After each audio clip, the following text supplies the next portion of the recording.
what city's story is complete without the immigrants? I mean, all of us, in a way, are immigrants into cities, aren't we? Lucrezia mentioned that when she was a 15-year-old in Italy, uh, it must have been the time when the first wave of immigration started, the sort of political asylum immigration into Europe, that there has to be a better world. There has to be a kinder, gentler, more compassionate and just world. And I, with all the privileges of education, of having toured the world, of having magic in the arts imbibed in me, if I can't do my bit, then who will? Welcome to This Week at the NCPA, and a double treat. The NCPA Nakshatra Dance Festival Day 2 has this extraordinary dance ballet, Meanwhile Elsewhere, conceived, written and directed by Yadavan Chandran and produced by Mallika Sarabhai ji. And what I mean by twin delights and double treat is a dance residency by Dr. Mallika Sarabhai. When you buy a ticket for the dance residency, it includes a ticket to the 31st October show. And the dance theatre workshop is supported by HSBC India. And we're very thankful to all the support that we get. And such an honor and privilege to have Dr. Mallika Sarabhai here. Hi, thank you for talking to us. How are you? I am well, nursing a damaged ankle, and today is my first day off crutches, so I'm very well. Wonderful. The hazards of the profession, I guess. Exactly. I believe Meanwhile Elsewhere is a theatrical odyssey. Can you tell us about the original text, what it's drawn from, and most importantly, what drew you to it? You know, I first read Italo Calvino's Invisible Cities when I was about 18 years old. And the lyricism of the book has stayed with me. It is actually a conversation between Kublai Khan, who rules over most of the world, but has never seen what he rules. He never can see because it's too far away. And he is such an entrenched ruler, like so many of our rulers are, that he has no idea what he has conquered. He conquers because conquering is what he does. He is told the stories of his empire by Marco Polo. And Marco Polo is the sort of kinetic energy. He goes to China and tells him what he has conquered, and he goes to Afghanistan and tells him, and so on and so forth. So each of the chapters is a story. And it's a story of a different cities. And there are 53 odd cities. Now, the story behind the book is that, in fact, all the stories described, all the cities described are actually Venice, from where Marco Polo came. Wow. And that Italo Calvino, in fact, is hiding his own relationship with his wife in these conversations. And the cities are incredible. There is a city, for instance, which stands by the water vertically, so that everything that is done in reality is reflected by the water. And every person in that city knows that whatever she does is going to be done twice. So there are these extraordinary cities. Now, we have been involved with a company, an Indo-Italian company called Nexion, who has an artist's residency running here for 3 years. And every year we do a new production with an Italian text, or with an Italian choreographer, or with an Italian director. I was going to do a one-woman show for the December festival where we premiere these, and I had a voice problem. It was a one-woman show where I was to play 40 characters. I had a voice problem, and my ENT said, "You cannot do this." So suddenly we were stuck in mid-October with no production. Now, Yadavan Chandran, who is the artistic director here, was at his home in Kerala, walks into a bookshop, and the first books he sees are Italo Calvino's Invisible Cities. Wow. So he called me and said, "You know, you've been talking to me about this book for all these years. I've never read it. This seems to be a sign. Let us get something done." And the performance is inspired by this, but it isn't about it. We've taken the names of the cities, and Yadavan, I think I always see him as smoking this weed pipe and dreaming things, but that's the kind of creativity it is. And it is inspired, but the interesting thing for me is that each city reflects the human condition today, whether it is the power hunger, whether it is the destruction and drowning in garbage, whether it is the aloneness amongst what should be a group, a family. And each of these is, in fact, a metaphor for today, which is what to me is so fascinating. We have created a magical mystery tour. And I fall in love with it. We've done 15 houseful shows in Ahmedabad. And every time I am performing it, I get a new insight into something about life today. And that is why I'm so excited bringing it to Nakshatra. I have brought all my new work to the NCPA one way or the other. And it is just fitting that our national tour is starting with the Nakshatra Festival. How beautiful. Apart from the story of the ruler and the ruled and the wanderers, I believe it's also a deep story about the immigrants. And what city's story is complete without the immigrants? I mean, all of us, in a way, are immigrants into cities, aren't we? Sure. So But talk about that. So there is one story which is about, it is actually the story of the actress who performs it, who is Italian herself. Her name is Lucrezia. And when we were developing the performance, and it was developed very much through improvisations and conversations and each of us smoking our mythical pipe and so on and so forth, Lucrezia mentioned that when she was a 15-year-old in Italy, it must have been the time when the first wave of immigration started, the sort of political asylum immigration into Europe. And she says that she used to hitch a ride without ever thinking about it. And there were people, drivers called Yusuf and Ahmed and Iqbal. And one of them was so kind to her and drove her far, far, far away. And she said, it never occurred to me not to trust him. And when he drove me 800-900 kilometers, all he said is, can I have a kiss on my cheek? And he kept saying to me, are you sure this is where you are? And she said, you know, today we mistrust immigrants. And yet perhaps what we need to do is give them a sense of being, that they are not immigrants, they are each a person. And to validate that person, and then perhaps the world would be a kinder place. So we have taken her story into it as well, because as you say, from the COVID immigration to the migration that's happening, to what is happening across the world, this is yet another story which reflects today, doesn't it?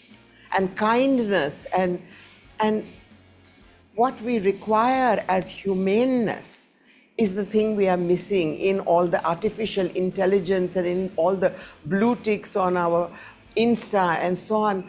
Why is it that loneliness is at its height? Why is it that mental illness is at its height? And you know, some of the responses we have got, because we have question and answer sessions, we were targeting young people.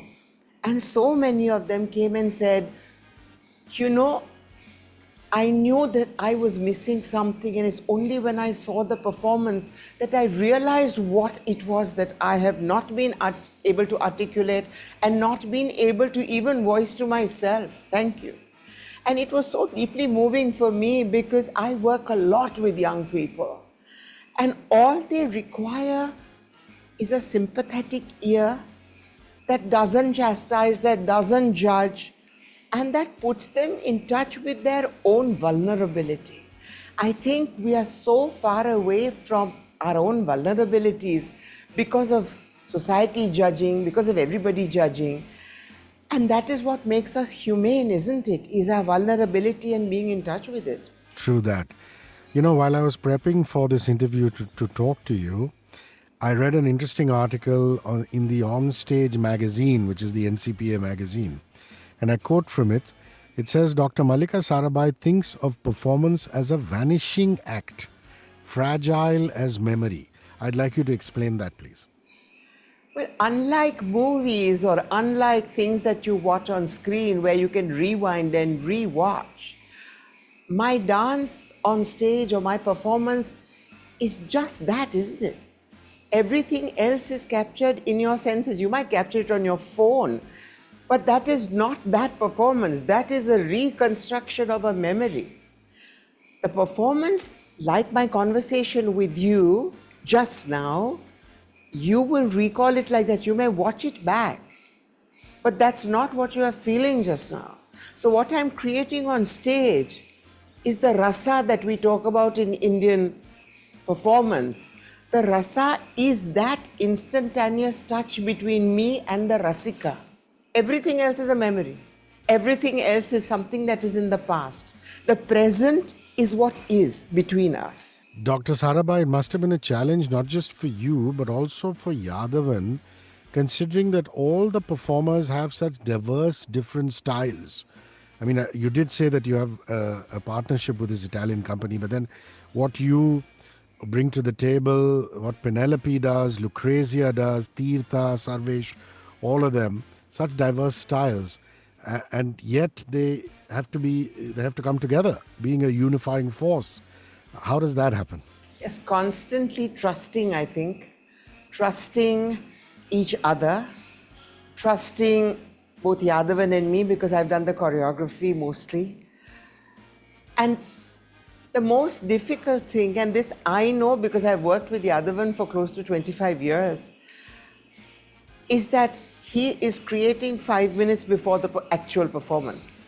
Wow. And you need to know to trust. Now, a lot of actors, Sarvesh and Manini and people, have only ever worked with a script, a written script. And Yadavan doesn't have a written script. You have to just believe. And it took me a month, especially with the senior actors who haven't worked with Yadavan on a non-script. That just it'll happen. It'll happen. It might happen even once the show has started. He might say something or he might think of an idea. He might change something while you're on the stage. It's a incredible process of creation, and it's very different from working either with a script or a choreography. And I think it is a unit now that feels that we have that net so that we can be on the trapeze and still be safe.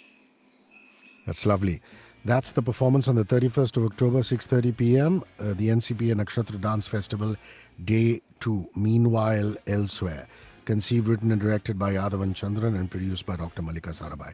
Now let's move to the dance residency by Dr. Mallika Sarabhai. Now this is happening in the Sea View Room, and there are diverse timings. So I suggest you get onto the Book My Show app and check listings, but I'll just give it to you. I don't know if you can remember. 29th and 30th of October, it's 11 a.m. to 2 p.m. And on the 31st, it's 3 to 4:30 in the afternoon. And of course, then there's a performance on the 31st at 6:30 p.m. And if you get this ticket, you also get a ticket for the performance. It's called Many Bodies, One Thirst, the Dance Theatre Workshop. So tell us what people can expect. It's open to all dance, theatre and movement practitioners, what they can expect. Of course, you know, you're such an icon. They can draw from your diverse experience. But what would you like to tell us about the workshop? You know, with the fact that one specializes in theatre or dance or film or music, it's like the tar or a sitar. We get stuck to one and we forget that there are 100 ways of telling stories and they're all embodied. And one can create visuals out of practically anything. It is the act of telling the story that needs to be magical. And the workshop tries to open up those possibilities through my own lived experience, through the fears I had of opening up, and through the journey that I have had, and sharing that journey and making them throw away those fears and those inhibitions and actually become the story. You know, Peter Brook used to tell us, and tell me especially, Mallika, you can never become Draupadi, but you can be the head that asks people to become Draupadi. Wow. And I think that is what I'm trying to do in the workshop. I believe you're also going to use props and body movement to tell stories that embody the quintessential Behrupia, which is the master of disguise. Little about that, please. Well, that's it, isn't it? Suppose I was to tell you a story just using two fingers and everything else was hidden. How would I do it? Yeah. It's a question of pushing people into a space of imagination. What happens when everything is tied? And in fact, that's what happens in Meanwhile Elsewhere, because the first time that Kublai Khan encounters Marco Polo, one speaks Italian and the other speaks Uzbek or Afghani or whatever it was that Kublai Khan spoke. And they have no language in common. And this is actually a very, very funny part of the piece. What happens when you have nothing but you still need to communicate? That's what we are going to explore with anything that you can pick up. You can tell a story. You've won a Padma Bhushan, which is really one of the highest honors in this country. People know you nationally, internationally. You're such an invaluable contributor to the arts. I know now how you stay so young, because you said earlier in this interview that you spend a lot of time with young people. But my question to you is, what keeps motivating you every day to get on stage, perform, to teach, to spend time, to mentor? What keeps you going? What is your secret sauce or mantra? That there has to be a better world. There has to be a kinder, gentler, more compassionate and just world. And I, with all the privileges of education, of having toured the world, of having magic in the arts imbibed in me, if I can't do my bit, then who will? How beautifully put. My last question is about the NCPA, because this program is called This Week at the NCPA. Your thoughts about this remarkable institution. You've performed here for so many years, but any fond memories amongst the many memories? Indeed, I remember the evenings that Jamshed Bhaba and my mother spent planning the NCPA, drawing it, and Amma telling Jamshed that this would not work acoustically. It might work in the West, but it will not work with an Indian audience, that somebody coming from the West wanting the kind of discipline that audiences have of complete quiet would not work at all. And I remember the opening of NCPA and my tagging along with Amma. And the acoustic had been done by a foreigner, I forget his name, Johnson, I think, who expected Indian audiences to be completely quiet. And we could hear every single rude comment, bored comment, clearing of the throat from the audience, and I got the giggles. And I knew that my giggle would be heard everywhere as well. And it's such a vivid memory in my head. And of course, everything I have done, I have performed in one or the other way for many, many years with Amma. Then when I started doing solo work, each of my solo performances, my classical, my contemporary, my one-woman shows, everything I have brought to one or the other of the stages at NCPA. So it's a long love affair. Ma'am, thank you so much for your time. We deeply appreciate it. And have fun both at the workshop as well as at the performance. Thank you very much. Bye-bye. Bye.